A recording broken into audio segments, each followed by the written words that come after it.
Olá, esse é o Anderson Anaia em entrevista, mais do que especial.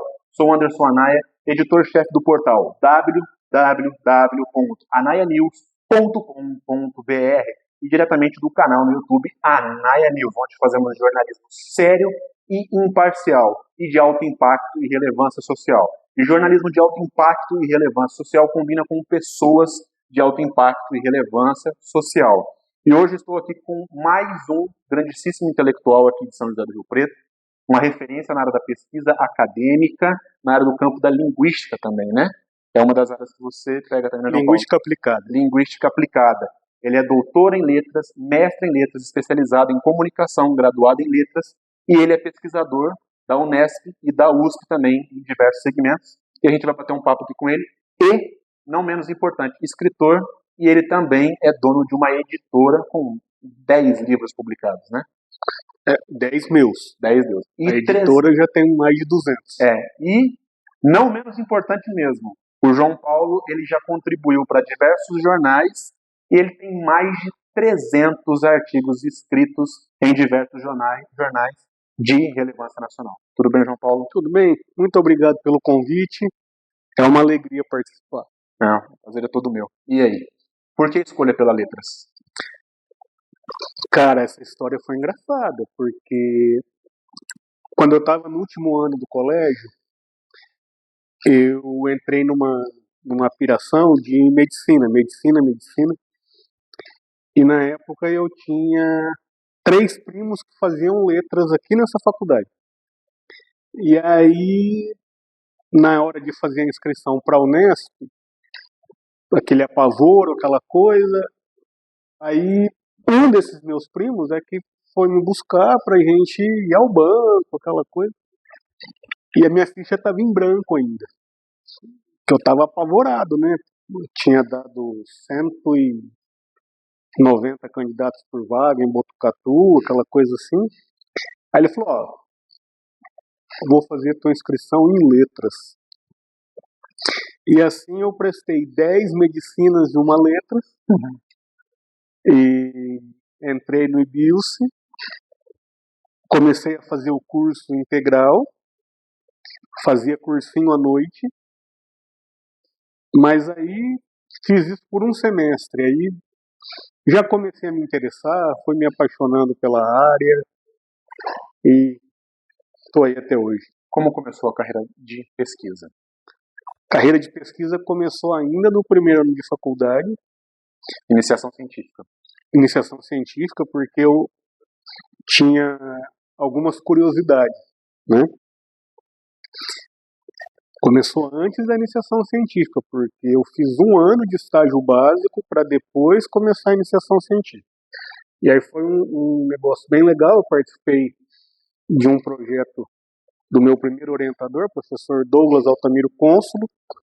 Esse projeto era subvencionado pelo CNPq, então eu tive bolsa PIBIC por 2 anos, e foi aí que eu comecei a aprender a fazer pesquisa, fiz pesquisa de campo, tudo isso na área da linguística aplicada, com a ênfase na formação do professor de língua estrangeira. Aí eu terminei a graduação, fui para o mercado, comecei a minha empresa. A primeira empresa que eu tive foi uma escola de línguas que faliu no primeiro ano, mas foi um diploma que eu não tive, né? Tive só o conhecimento. Como equivaleu ali a uma pós-graduação, pelo menos. Aí eu abri uma segunda empresa, uma empresa de comunicação, e essa empresa existe até hoje, é uma editora. Já estamos aí há 22 anos na estrada, completamos 22 anos agora em janeiro, com bastante publicação acadêmica, bastante publicação de outras áreas. Fui para o mercado, fiquei no mercado há alguns anos, e aí eu decidi que eu precisava voltar a estudar. Então eu me formei no final de 2001 e retomei os meus estudos em 2009. Aí 9 e 10 eu fiz uma especialização em comunicação e marketing. 11 eu me preparei para o mestrado. 12, 13 eu fiz mestrado, defendi em janeiro de 14. Aí o ano de 2014 eu cuidei da assessoria, eu ajudei a estruturar uma assessoria de imprensa interna aqui no IBIUS, na Unesp de Rio Preto. Até 2013 teve uma assessoria contratada, uma assessoria externa. Aí em 2014 eu ajudei a estruturar a assessoria aqui e me preparei para o doutorado. Aí eu fiz doutorado de 15 até 18. E é isso aí, é uma trajetória de trabalho constante, né? Aí tinha uma perspectiva de fazer pós-doc já em 2020, 2021, mas veio pandemia e a coisa toda complicou. Então, nesse momento, eu estou concluindo um estágio de pós-doutoramento em Araraquara, na Unesp, que eu estou, inclusive, terminando de escrever o relatório, e devo terminar o meu pós-doutoramento na USP no meio do ano. Legal. 2 áreas diferentes, mas que se entrelaçam porque elas tratam de formação do professor de um lado e produção de material didático de outro. Como chama a sua editora? HN. HN. Editora HN. Vamos falar um pouco sobre isso. O João Paulo, ele é escritor, obviamente. Ganhei alguns mimos aqui. Ele já me presenteou aqui com Memórias da Pandemia e Terror e Trauma na Literatura. Ele estava me contando um pouco sobre a trajetória desses livros, mas você tem um livro que se chama 21 Reflexões sobre a Pandemia, é isso? Isso, 21 reflexões sobre o mundo pós-pandemia. Como surgiu esse livro? Cara, aquele momento que o mundo parou, todos nós ficamos dentro de casa e vivemos uma vida inimaginável. A primeira coisa que me ocorreu foi ruptura, né? Será que a sociedade vai viver uma ruptura de fato e vai se reinventar? Será que a sociedade vai melhorar? Será que a gente vai andar para trás? Aí você começa a ter um monte de dúvidas, né? Conjecturando, né?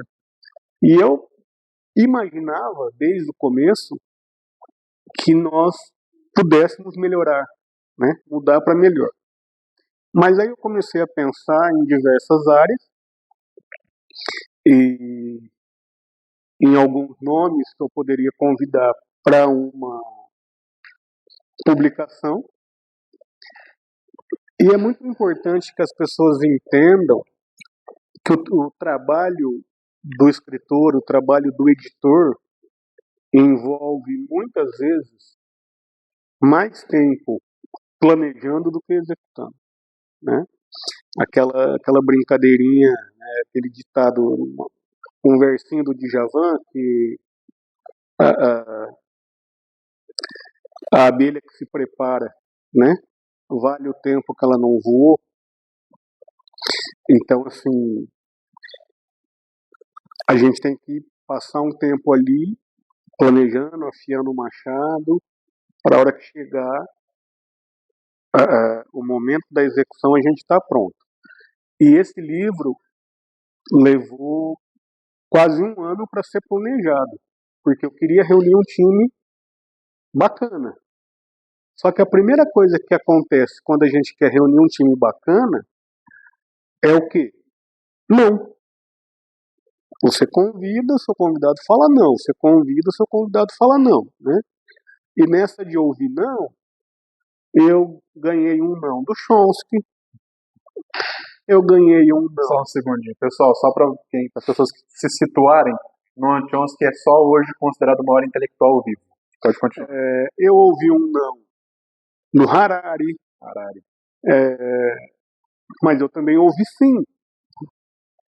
Inclusive tive a alegria de ter essa obra prefaciada pela Monja Cohen. Legal. Que me mandou um prefácio interessantíssimo. ela não afirmou nada. Ela me mandou um prefácio com uma lista de perguntas. Será que nós vamos ter a resposta para essas perguntas? E aí, nessa composição do livro, eu busquei profissionais de tecnologia, eu busquei profissionais de negócios, eu busquei profissionais de saúde. Inclusive, eu trouxe para o livro 2 médicos. E isso foi muito bem planejado. Então, eu convidei um cirurgião plástico e um psiquiatra, para que eles pudessem me dar visões distintas de óticas, de áreas médicas completamente distintas. Díspares, né? E isso foi muito bacana. E aí eu fui montando, né? Somos eu e mais 20 convidados. Então, por exemplo, a professora Maria Luísa Tucci Carneiro, que é uma das referências de história social no Brasil, mandou um artigo pra gente. E aí a gente vai montando.